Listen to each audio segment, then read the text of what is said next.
Hello students, in our last class, I hope you have understood well about the joint family and the nuclear family, that is a big family and a small family. So here in this, we will see that what are the advantages of a joint family. You know, you all are happy when you come to school because you have number of your friends in the school and everyone is smiling. So is the case with a joint family. There are number of people living together and the advantage is that children learn to respect each other. When your elders and your grandparents, they tell you stories every night and those stories have morals.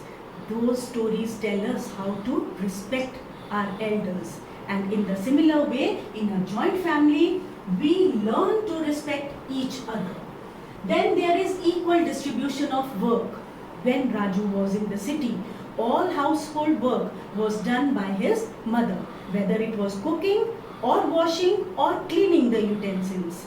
And when he comes to the village for summer vacation, the work was distributed among his grandmother, his mother and his aunt. So there is the distribution of the work. We also call it division of labor.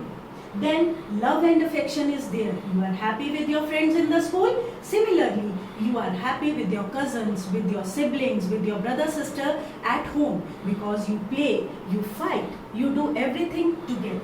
Then there is sense of security.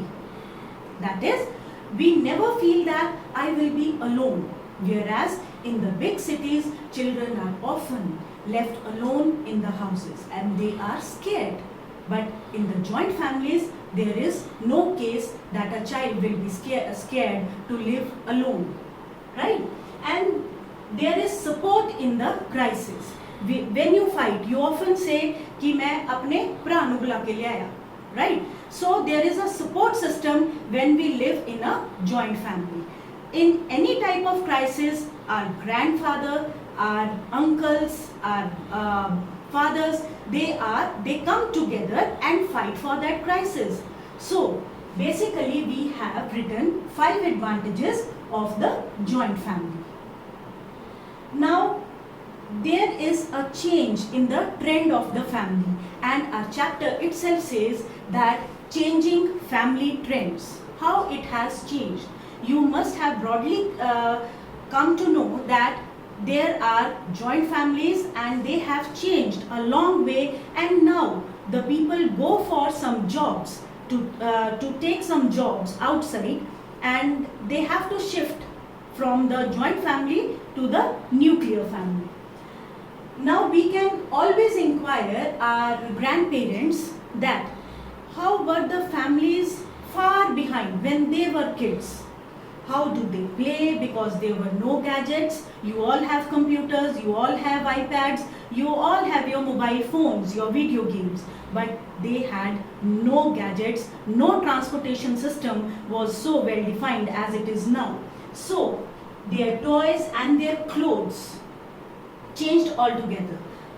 You ask your grandparents about this, they always played with the clay toys or mud toys. They made it by themselves.